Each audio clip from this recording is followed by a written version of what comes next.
नमस्कार, स्वागत है आपका स्मार्ट बिजनेस प्लस यूट्यूब परिवार में। और मैं दीपक कुमार हाजिर हूँ आपके सामने खेती किसानी की एक और नई जानकारी लेकर। किसान भाइयों, कैसे हैं आप सभी? उम्मीद करते हैं कि आप बहुत ही स्वस्थ और मस्त होंगे। आज की वीडियो हमारी पत्ता गोभी के ऊपर रहेगी और वीडियो में हम सीखेंगे फरवरी महीने में पत्ता गोभी की खेती कैसे करें। पत्ता गोभी को बंद गोभी के नाम से भी जानते हैं और इंग्लिश में इसे कैबेज बोलते हैं। किसान भाइयों, बता दें आपके लिए कि यदि आप पत्ता गोभी की खेती करते हैं तो वाकई में मोटी रकम प्राप्त कर सकते हैं, क्योंकि पिछले 1.5 साल से पत्ता गोभी का मार्केट बिल्कुल भी नहीं पिटा है या मार्केट डाउन नहीं गया है। तो इस बीच में यदि हम बंद गोभी या पत्ता गोभी की खेती करते हैं तो वाकई में प्रॉफिट लाखों रुपए तक ले जा सकते हैं। और इस वीडियो में हम आपके लिए बंद गोभी की जैविक खेती करना बताएंगे। तो आपसे निवेदन है कि वीडियो को लास्ट तक जरूर देखिए। जब तक आप वीडियो को पूरा नहीं देखोगे तब तक आपको कुछ समझ में नहीं आएगा। ये जो वीडियो में आप देख रहे हैं ये हमारी बंद गोभी की खेती है और इसका मार्केट काफ़ी अच्छा मिला है। और अभी आज की डेट में, करंट डेट में पत्ता गोभी की प्राइस की बात करें तो 35-40 रुपये पर केजी मंडी में सेल हो रही है। अब यदि आपके पास ज़मीन कम है तो भी आपका प्रॉफिट अच्छा हो जाएगा, और यदि अच्छी खासी ज़मीन है तो फिर तो आपका लाखों रुपए में प्रॉफिट आराम से हो जाएगा। पत्ता गोभी जो है कि यह 70 से 80 दिन में आराम से हार्वेस्टिंग के लिए चालू हो जाती है। यदि आप अच्छी किस्म का चुनाव करेंगे तो लंबे समय तक ये चलती रहती है।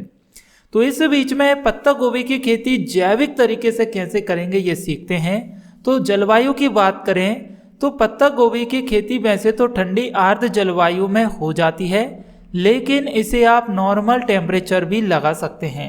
तो नॉर्मल टेम्परेचर यानी आप फरवरी में इसको लगाओगे नर्सरी तैयार करके तो मार्च में आप इसकी रोपाई कर दोगे। और मार्च में रोपाई कर दोगे तो अप्रैल और मई यानी मई महीने में आपकी खेती चालू हो जाएगी। तो मई और जून में जब आपकी हार्वेस्टिंग के लिए ये फसल आएगी तो वाकई में उस समय काफ़ी हद तक महंगी बिकेगी ये फसल। और यदि आपके पास नर्सरी तैयार है तो फरवरी में आप लगा दोगे तो फरवरी मार्च में आपकी बनकर तैयार हो जाएगी, जो कि अप्रैल में हार्वेस्टिंग के लिए रेडी हो जाएगी। टेम्परेचर की बात करें तो 27 से 30 डिग्री सेल्सियस तापमान नॉर्मल रहता है। फिर यदि अंकुरन हो जाए और हमारी नर्सरी आराम से इस टेम्परेचर में बन जाए तो इससे ऊपर टेम्परेचर होगा तो भी हमारी फसल आराम से बन जाएगी, क्योंकि मार्केट के अंदर टेम्परेचर के ध्यान में रखते हुए कई तरह के बीज उपलब्ध हो गए हैं। बात करें खेत की तैयारी की तो देखिए, आपको खेत को कम से कम 2 से 3 बार अच्छे से हकाई जुताई करवा के पाटा लगवा कर मिट्टी को समतल कर लेना चाहिए। फिर यदि आप बेड बनाकर लगाना चाहते हैं तो बेड पर लगाइए। यदि डायरेक्ट खेत में क्यारियों में लगाना चाहते हैं तो क्यारियों में आप लगा सकते हैं। इसकी भूमि का पीएच मान 5.5 से 7.5 के बीच में होना चाहिए। तो उस भूमि में हमारी बंद गोभी की फसल आराम से बन जाती है, इसमें दिक्कत नहीं आती है। रही इसमें गोबर की खाद की बात तो आप 1 हेक्टेयर खेत में कम से कम 8 से 10 ट्रॉली गोबर की सड़ी हुई पची हुई खाद जरूर डालें, और यदि ज़्यादा डाल सकें तो ज़्यादा अधिक डाल दीजिए। तो फिर आप 10 से 15 तक डाल सकते हैं, 12 से 15 ट्रॉली डाल दीजिए 1 हेक्टेयर में। तो आपको एक बार ये डालना है, कम से कम 2 साल तो आपका ये खाद काम ही देगा, 3 साल तक आप इसको चला सकते हैं। तो ऐसा करने से आपको एक बार इन्वेस्टमेंट करना है गोबर की खाद पर, 3 साल तक ये काम देगा। तो ये तो गोबर की सड़ी हुई पची हुई खाद की बात है। यदि आपके पास ताज़ा गोबर है तो उसकी एक अलग टेक्निक होती है। आपको गौमूत्र और गोबर को मिक्स करके ये खेत में चलाना होता है, तो वह भी अच्छा काम करता है। और उसका इस्तेमाल करने से खेत में रोग वायरस कीड़े भी नहीं आते हैं। यदि आप वो टेक्निक सीखना चाहते हैं कि कच्चे गोबर को खेत में कैसे डालें तो उसका भी हम एक अलग से वीडियो बना देंगे, आप कमेंट जरूर करें। अब वीडियो में आगे बढ़ते हैं। तो आपने कंपोस्ट खाद डाली दी है, ये गोबर की सड़ी हुई पची हुई खाद डाल दी है। यदि आपके पास ये खाद नहीं है तो फिर कंपोस्ट खाद का इस्तेमाल करें। तो कंपोस्ट खाद आपको 1 हेक्टेयर में कम से कम 5 कुंटल तो लेना ही चाहिए। तो ये आपके लिए बेस्ट रहेगा, जिससे आपकी फसल अच्छे से ओट खा जाएगी या ग्रोथ हो जाएगी। बात करें इसमें गोभी की किस्मों की तो देखिए, बंद गोभी में कई तरह की किस्में आती है, लेकिन आपको अपने यहाँ के मौसम को ध्यान में रखते हुए अपने लोकल के मार्केट में से पत्ता गोभी की किस्मों का चुनाव करना है। क्योंकि आपके यहाँ जो भी टेम्परेचर है उसके अकॉर्डिंग वहाँ आप तक ये पत्ता गोभी पहुँचाई गई होगी, तो आप वहाँ के मार्केट से ही खरीदेंगे तो आपके लिए बेस्ट रहेगा, तो उसमें दिक्कत नहीं आएगी। और ये बंद गोभी की 3 तरह की किस्में आती है, अगैती, मध्यमी और पिचैती। आप कौन सी लगाना चाहते हैं ये आपके ऊपर डिपेंड करेगा। आपको जल्दी फसल लेना है तो अगैती लगाइए, मध्यम समय में लेना है तो मध्यमी किस्में लगाइए, और यदि सबसे लेट लेना है तो पिचैती किस्में लगाइए। तीनों ही किस्में सुटेबल होती है, लेकिन किसान के ऊपर डिपेंड करता है वह कौन सी किस्मों का चुनाव कर रहे हैं। बात करें बीज की तो प्रति हेक्टेयर 500 ग्राम बीज लगता है हमारा, और यदि मार्केट से बीज को ला रहे हैं तो फिर उसे उपचारित करने की ज़रूरत नहीं है। घर का देसी बीज है तो उसे उपचारित करना बहुत ही ज़रूरी होता है। तो वैसे तो ज़्यादातर 95% किसान भाई हमारे मार्केट से ही बीज को लाते हैं, तो उसे उपचारित करने की ज़रूरत नहीं पड़ती, वह ऑलरेडी उपचारित किया हुआ आता ही है। बात करें पौधशाला तैयारी की तो देखिए, आप नर्सरी तैयार करोगे तो आपके लिए बता दें कि 1 महीने में इसकी नर्सरी आराम से तैयार हो जाती है। तो 30 से 35 दिन में आपकी नर्सरी बनकर तैयार हो जाएगी, जिस दिन आप खेत में डालोगे उसके बाद में। अब नर्सरी को आप क्यारियों में भी उगा सकते हैं, जैसा कि हमने आपको पहले की कई वीडियोस में बताया। आप डायरेक्ट नॉर्मल क्यारी बनवाकर उसमें लगा सकते हैं, या फिर पॉली ट्रे में भी आप नर्सरी तैयार कर सकते हैं, या डिस्पोजल गिलास या फिर पॉली बैग में भी आप इसकी नर्सरी तैयार कर सकते हैं। तो ये तो हमारे किसान भाइयों के ऊपर डिपेंड करता है कि वह किस तरीके से नर्सरी को उगाना चाहते हैं। जिसको जिस कार्य में सुविधा हो जाए वह वो कार्य करे तो अच्छा रहेगा। ये नहीं कि हमने बता दिया ये तरीका, आपने को और कोई सा तरीका जम रहा था तो फिर उसमें गड़बड़ हो जाएगी। देखिए, गड़बड़ नहीं करनी है, गड़बड़ हुई तो फिर तो मामला सेट नहीं होगा सही तरीके से और परेशानी वाला काम हो जाएगा। तो ऐसा नहीं करना है आपके लिए। आपको जिस काम में सुविधा हो आप वही काम अपनाइए। तरीके कई सारे हैं नर्सरी तैयार करने के लिए। इसके बाद सिंचाई की बात करें तो देखिए, फिलहाल में तो अभी सर्दियों का मौसम ही चल रहा है। जनवरी में आज आधी जनवरी निकल गई, लेकिन फिर भी सर्दी बहुत ही कड़ाके की चल रही है और इस बीच में कोहरा भी छाया हुआ है। तो फरवरी में जब आप इसकी नर्सरी डालोगे या फिर नर्सरी को खेत में लगाओगे तो उस समय भी इतनी अधिक गर्मी नहीं रहेगी जो कि रहना चाहिए। तो इस मौसम में आपको कम से कम 10-12 दिन में सिंचाई तो करना ही पड़ेगा, और यदि मौसम में ज़्यादा नमी रहती है तो फिर टाइमिंग और बढ़ा सकते हैं। जैसे जैसे गर्मी बढ़ती जाएगी वैसे वैसे आपको सिंचाई का टाइमिंग कम करते चले जाना है। तो ये डिपेंड करेगा आपकी फसल और आपकी ज़मीन पर कि आपकी मिट्टी कैसी है, आपकी मिट्टी में ज़्यादा पानी की आवश्यकता पड़ती है कि नहीं, फसल की नमी जा रही है कि नहीं, तो उसके अकॉर्डिंग आपको ध्यान देना होगा। इसके बाद में बात करें खाद प्रबंधन की तो खाद तो देखिए हमने पहले बता ही दिया था, आपको 12 से 15 गोबर की सड़ी हुई पची हुई खाद डालनी है। अब ये पहली खाद डाल देते हैं, इसके बाद दूसरी खाद हमें ज़रूरत पड़ती है खेत में फसल को लगाने की पहली निंदाई गुड़ाई के बाद।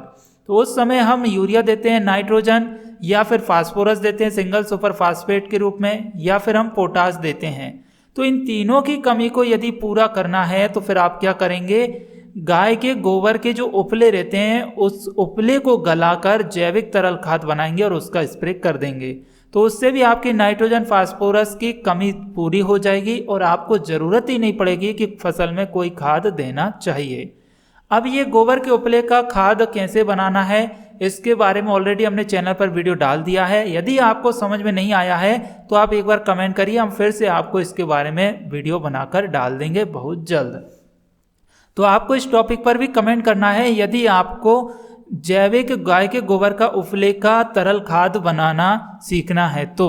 और सभी रासायनिक खाद का कई गुना ताकतवर खाद होता है ये खाद, तो आप इसका इस्तेमाल कर सकते हैं।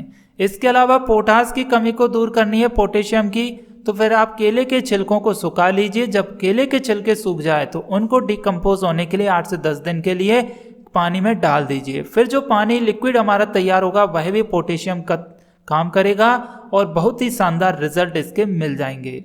इसके अलावा भी कई सारे हमारे पास घर में मौजूद होते हैं सामान जिनसे हम पोटेशियम बना सकते हैं, फास्फोरस बना सकते हैं और नाइट्रोजन बना सकते हैं। अब इसके बाद में बात करते हैं खेत में खरपतवार प्रबंधन की। तो देखिए मेरे किसान भाइयों, यदि आप जैविक खेती कर रहे हैं तो इसमें तो आपको निंदाई गुड़ाई ही करवानी पड़ेगी। रासायनिक खेती करते हैं तो उसमें तो कई तरह की खरपतवार नाशी दवा आती है तो आप उसका इस्तेमाल कर सकते हैं, लेकिन उससे ज़मीन का पीएच लेवल भी गड़बड़ाता है और ज़मीन की उर्वरा शक्ति भी नष्ट होती है। और रासायनिक तौर पर तो आप कोई भी खाद डालें या कीटनाशक डालें या हर्बिसाइड डालें तो उससे तो ज़मीन का मेंटेनेंस खराब होता है, उर्वरा शक्ति जो रहती है वह क्षीण होती चली जाती है। तो जितना हो सके उतना कोशिश करें कि आप जैविक खेती करें। जैविक खेती करने में कोई ज़्यादा मेहनत नहीं लगती है और ना ही इन्वेस्टमेंट होता है।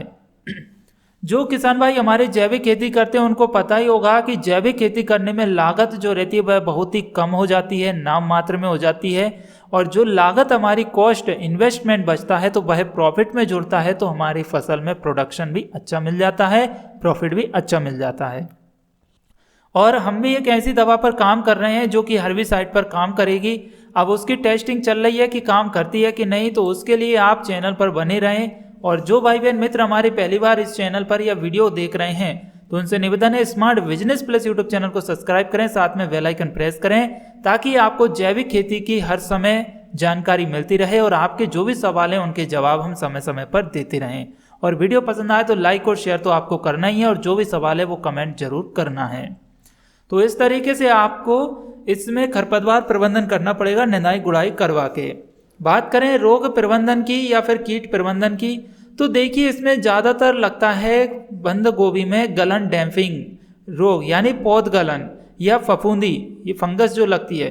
तो फंगस के लिए हमने कई सारी जैविक दवाएं बनाना बताया है, तो उससे आप फंगस को कंट्रोल कर सकते हैं।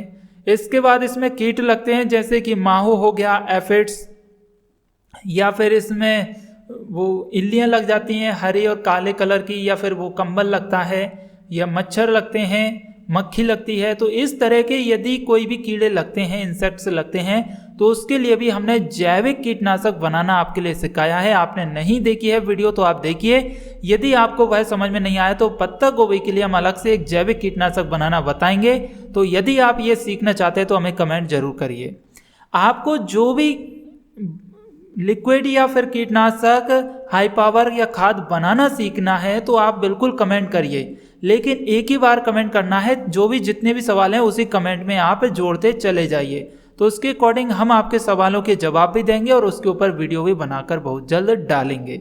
ठीक है, तो इस तरीके से आप कीट प्रबंधन कर सकते हैं। और जिनके डाउट हैं कि रासायनिक तौर पर करें, तो देखिए रासायनिक तौर पर तो कई सारे कीटनाशक आते हैं जैसे कि डाइमिथोएट आ गया 30 cc, या मिथाइल ऑक्सीडेमेटान आ गया 25 cc, तो इनका इस्तेमाल कर सकते हैं। लेकिन हम बात कर रहे हैं जैविक खेती की, तो जैविक खेती में तो आप घर पर तैयार करिए ना, क्यों पैसा खर्च कर रहे हो। यदि आप नॉर्मल तौर पर कम से कम 5 स्प्रे मशीन, 5 पंप की दवा भी लेकर आओगे तो कम से कम 250-300 रुपये की आएगी। और यदि 1 एकड़ खेत भी है तो आपका 1,500-2 हज़ार रुपये का बिल बनेगा कीटनाशक दवा का। अब यदि आप मान लीजिए कि 2,000 रुपये खत्म कर रहे हो 1 एकड़ खेत पर एक स्प्रे में, और आपको 8 से 10 दिन में फिर स्प्रे करना है, तो आप यदि मान लीजिए नर्सरी से लेकर हार्वेस्टिंग तक आपने यदि एक हफ्ते में 3 स्प्रे भी किए, तो खेत में लगाने के बाद आपकी 60 दिन बाद चालू होनी है ये, और 3 महीने तक चलेगी, तो 90 दिन वो हो गए, और 1 महीने की नर्सरी 4 महीने, तो 4 महीने में यदि आपने 1 महीने में 3 स्प्रे किए तो 4 महीने में कितने कर देंगे, 4 × 12। अब 12 स्प्रे, अब एक स्प्रे आपका 1 एकड़ में लगभग आपका बनता है 2,000 रुपये का। अब 2,000 रुपये का डोज यदि बन गया 1 एकड़ का, तो 12 स्प्रे का कितना हो गया, 24,000 रुपये। तो 24 से 25,000 रुपये 1 एकड़ में आपके इन्वेस्टमेंट हो जाएंगे सिर्फ कीटनाशक पर। अब इसके बाद आपका जैविक यदि आप कोई खाद लेकर आओगे जैसे नाइट्रोजन के लिए या DAP के लिए, तो उसमें कर दोगे कम से कम 5-1 हज़ार रुपये तो ख़त्म, तो आपका 30,000 रुपये का इन्वेस्टमेंट हो गया। फिर 2-3-1 हज़ार रुपये का तो आप इसमें हाई पावर लेकर ही आओगे, तो लगभग आपका 1 एकड़ में 35,000 रुपये के समथिंग आप कीटनाशक, खाद और हाई पावर पे इन्वेस्टमेंट कर दोगे। अब मेरे किसान भाइयों, यदि आपने ये 35,000 रुपये भी बचा लिया 1 एकड़ खेत का, तो ये तो आपका नेट प्रॉफिट हो गया ना। अब आपने फसल जितने भी रुपए की बेची है या लाखों में या हजारों में बेची है, तो उस फसल में आप ये 35,000 रुपये प्लस कर दीजिए, तो बताइए आपका प्रॉफिट हुआ कि नहीं हुआ। आपकी फसल महंगी बिकी कि नहीं बिकी। मेरे पास कई सारे भाई बहनों के कमेंट आते हैं कि सर हम जैविक खेती तो करते हैं लेकिन हमें मार्केट नहीं मिल रहा है। तो मार्केट ऐसे नहीं मिलेगा, आपको मार्केट का प्रचार करना पड़ेगा। आप जो भी सब्जी या फसलें बेचते हैं उसमें लेबल लगा के रखिए, अपना नाम प्लस उसमें जैविक जो भी फसल है, जैसे कि जैविक पत्ता गोभी, जैविक फूल गोभी, जैविक ब्रोकली या जैविक लौकी, गिलकी, तुरई, कद्दू, तो वो लिखिए। लोगों के सामने जब जाएगी ये बातें कि भाई जैविक है, ये प्योर जैविक है, प्योर लिखिए, ऑर्गेनिक जैविक लिखिए, ऑर्गेनिक कैबिज। तो इस तरीके से आप लिखोगे तो लोगों तक ये जानकारी पहुंचेगी, संदेश पहुंचेगा। कभी तो किसी के माइंड में क्लिक होके आएगा कि भाई वो जैविक मिलती है यार। और सबको पता है कि रासायनिक दवाएं नुकसान करती है, एक प्रकार से जहर है, तो जैविक मिलना चाहिए। तो जब यदि आप इसका प्रमोशन करोगे या प्रचार करोगे तो ऑटोमेटिक आपके पास मार्केटिंग के लिए लोग आने लगेंगे। तो आप उसमें 2-5 रुपये ज़्यादा सेल कर ले सकते हैं। और यदि आपको 2-5 रुपये अपनी फसल पर मिल जाता है तो अच्छी बात है, नहीं मिलता है तो इधर आपका रासायनिक दवाओं का पैसा तो बच गया, तो ये भी तो आपका एक प्रकार से प्रॉफिट है। तो इस तरीके से आप अपनी फसल में प्रॉफिट ले सकते हैं और ये आपका एक बेस्ट तरीका है। इसके बाद हमारी हार्वेस्टिंग की बात आ जाती है। तो हार्वेस्टिंग तो देखिए, कम से कम आपका फूल आधी किलो का हो जाए तो इसके बाद हार्वेस्टिंग कर सकते हैं। और देखने के बाद फसल ऑटोमेटिक लगने लगती है कि अब ये कटने के लिए तैयार है, हार्वेस्टिंग के लिए तैयार है। तो आपकी जो फसल है वो लगभग खेत में लगाने के बाद 70 दिन बाद हार्वेस्टिंग के लिए तैयार हो जाएगी। तो उसके अनुसार आप हार्वेस्टिंग कर सकते हैं। लेकिन इसमें भी डिपेंड करेगा कि आपने अगेती, मध्यमी या पिछेती जो भी किस्म लगाई है उसके अकॉर्डिंग आपकी हार्वेस्टिंग चालू होगी। तो किसान भाइयों, उम्मीद करता हूं कि आपके लिए वीडियो में दी गई ये जानकारी पसंद आई होगी और आपके जो भी डाउट होंगे वो लगभग क्लियर हो चुके होंगे। अब इसके अलावा आपके जो भी सवाल हैं जो हमने वीडियो में पूछे थे, आपको क्या सीखना है, तो उसके अकॉर्डिंग आपको कमेंट करनी है। या फिर आप जो भी फसल करना चाहते हैं उसमें आपको दिक्कत आती है या फिर आ रही है तो आप कमेंट जरूर करिए। हम नेक्स्ट वीडियो में आपके उन सवालों का जवाब देंगे। और वीडियो पसंद आई है तो लाइक करिए, जितना हो सके उतना किसान भाई तक शेयर कीजिए ताकि वह भी जैविक खेती की जानकारी प्राप्त कर सके। और जो पहली बार हमारी वीडियो देख रहे हैं उनसे निवेदन है, चैनल को सब्सक्राइब करके बेल आइकन जरूर प्रेस करें ताकि इसी तरह खेती किसानी जानकारी मिल सके आपको सबसे पहले। चलिए मिलते हैं अगली वीडियो में, तब तक के लिए नमस्कार, जय हिंद, जय भारत, वंदे मातरम, भारत माता की जय।